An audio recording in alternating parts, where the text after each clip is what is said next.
Welcome to Future News Daily, where I bring you the latest advancements in technology, longevity, science, medicine, and AI. Today is Saturday, December 3rd, 2022. Don't forget to like, subscribe, and hit the notification bells. With that being said, let's get started. So first of today, Musk says bringing brain chips to begin human trials soon, and plans to get one himself. So decided to put my favorite one in the front today. Favorite being I guess a little more loosely. It's not sure how I feel about these things. Anyway, keep my opinions out of here. So let's read on. Elon Musk said on Wednesday he expects a brain chip developed by his health tech company to begin human trials in the next 6 months. During a presentation by Musk's company Neuralink, Musk gave updates on the company's wireless brain chip. In addition to forecasting clinical trials, Musk said he plans to get one of the chips himself. Quote, "We want to be extremely careful and certain that it will work before putting a device into a human," said Musk, according to Reuters. Neuralink says it is developing brain chip interfaces that could restore a person's vision, even in those who were born blind, and restore, quote, full body functionality, including movement and verbal communication for people with severed spinal cords. The chip interface that targets motor cortex could be tested in humans as soon as 6 months from now. So this would be middle of next year, Q2 2023. The company does not have permission from the FDA to sell the device, but Musk said on Wednesday that most of the FDA paperwork for approval to implant the device into a human had been submitted already, I guess. Neuralink has been testing on animals as it awaits approval on clinical trials. During the presentation to invited guests, what's wrong with me? Musk said progress is being made on the wireless brain chip product despite previous missed deadlines. Quote, "The progress at first, particularly as it applies to humans, will seem perhaps agonizingly slow, but we're doing it all for the things to bring it to scale in parallel." So in theory, progress should be exponential.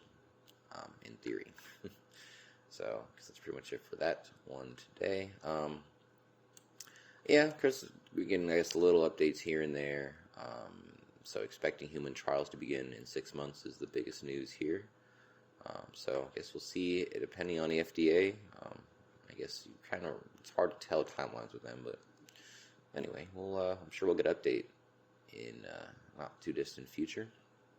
Moving on. NASA's next mission, putting tech on the moon. So as NASA continues to do more work to establish the first long-term human presence on the moon, as we've been hearing about, which is also known as the Artemis mission, the unique challenges associated with life and work on the Earth's only natural satellite will require the development of new technology.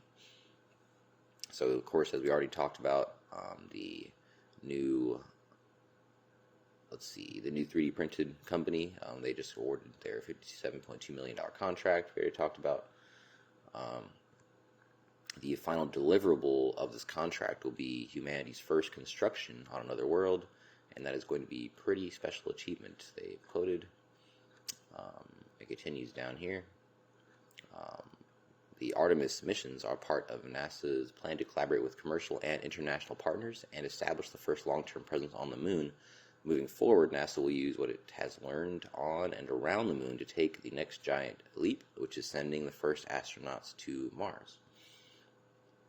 So, also talking about this award again, it runs through 2028, which is a continuation of ICON's work under a small business innovation research dual-use contract with the U.S. Air Force, again, regarding these 3D printed structures on the moon.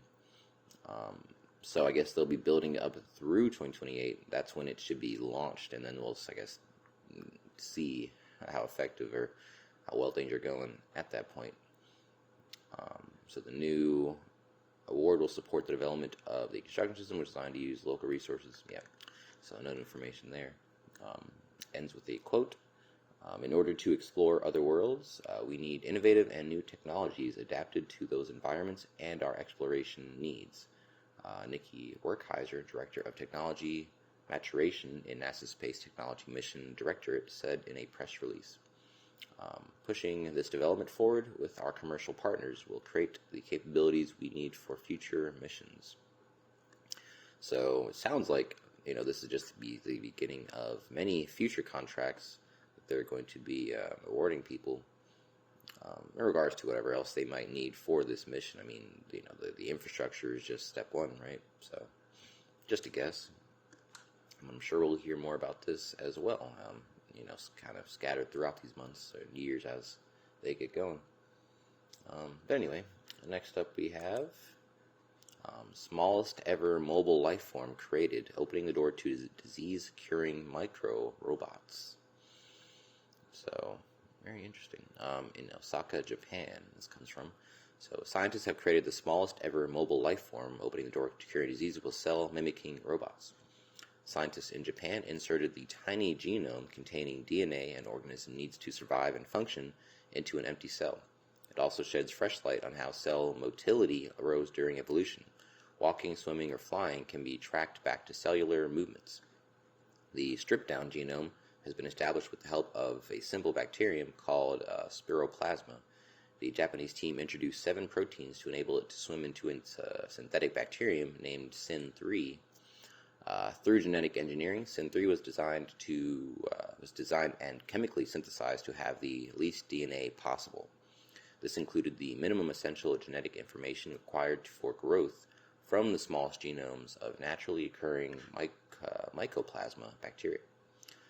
Quote, studying the world's smallest bacterium with the smallest functional motor apparatus could be used to develop movement for cell-mimicking microrobots or protein-based motors. This is said by the lead professor, Makoto Miyata of Osaka Metropolitan University in a media release. So the small spherical synthetic bacteria can grow and divide. These synthetic bugs formed helix, making them the smallest life forms genetically.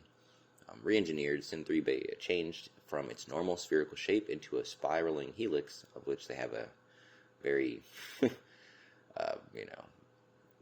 not too intricately drawn image right here of that taking place. So again, it was able to swim by reversing the helix's direction, just like spiroplasma. Further investigation revealed that only 2 of these newly added proteins were required to make SYN3 capable of minimal swimming.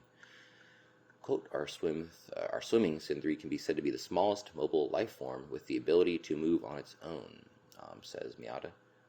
The results of this research are expected to advance how we understand the evolution and origins of cell motility. The artificial organism is not an example of creating life form from scratch, but a slightly modified copy of an existing one. So it offers hope of modifying genomes to mop up greenhouse gases, other tasks such organisms might be able to do, include clean up oil or spills or producing plastics. So new life forms may even look at the more fundamental question of the origins of life. The technology could also have biomedical applications. Cells could be used as factories to make drugs or fabricate structures. So a lot of use case we could potentially get out of this. Alrighty. Got not too long a video for you today. A lot of quick cuts here, but let's move on.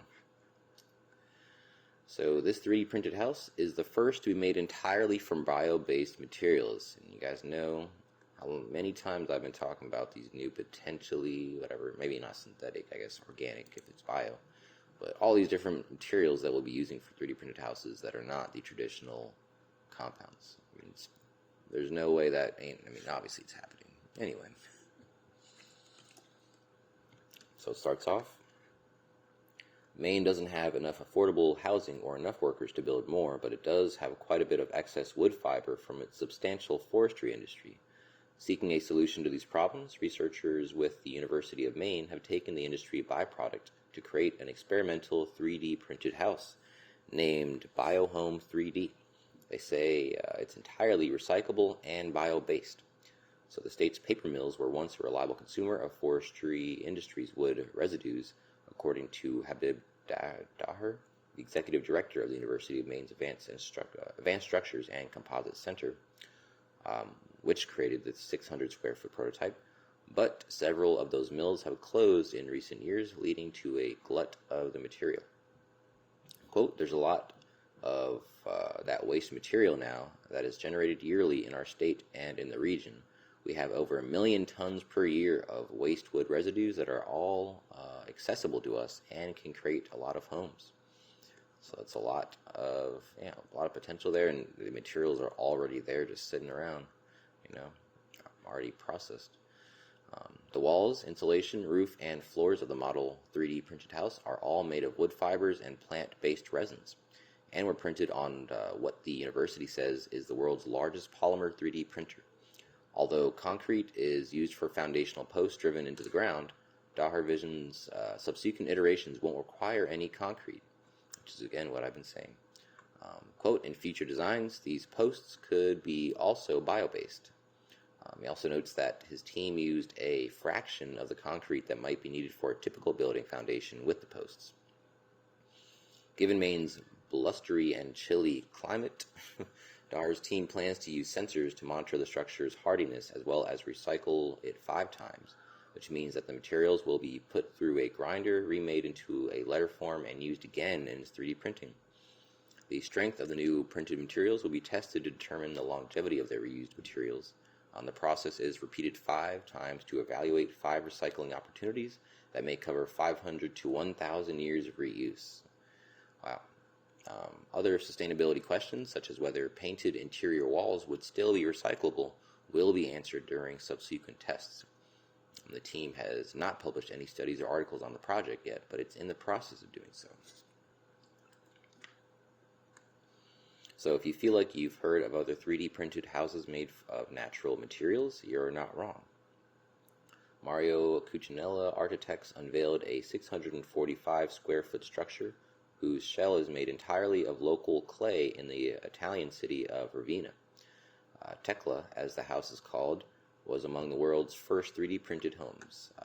Bjarke Ingels Group and Icon are also currently in the process of developing the world's largest 3D printed community in Texas, which I did cover a couple. That was the 3D printed towns article or video I put up. But Daher says the notable difference between other 3D printed homes and the University of Maine's prototype is the material from which they are built.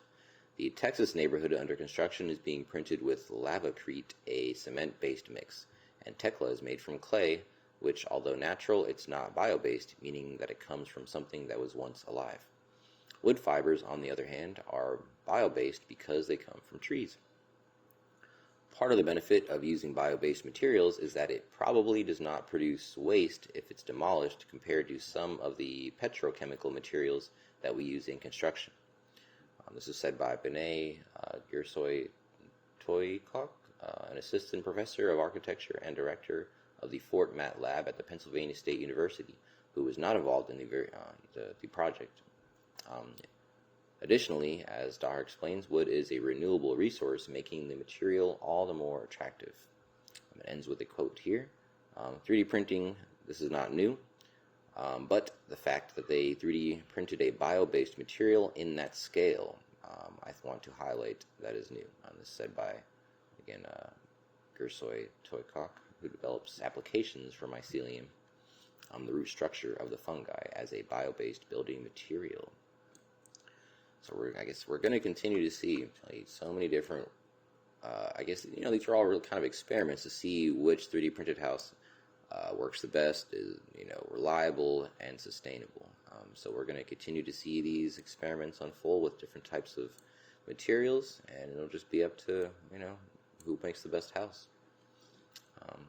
Anyway, the last video or article I have for you today.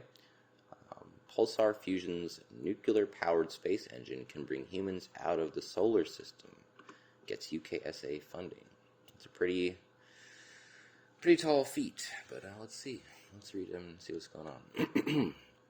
So Pulsar Fusion may be a new name in the space race, but they are one of the most famous companies now for getting funding from the United Kingdom Space Agency for its novel development, The company aims to develop an innovative nuclear-powered space engine, and it is the earliest to do so in the current space industry in the world.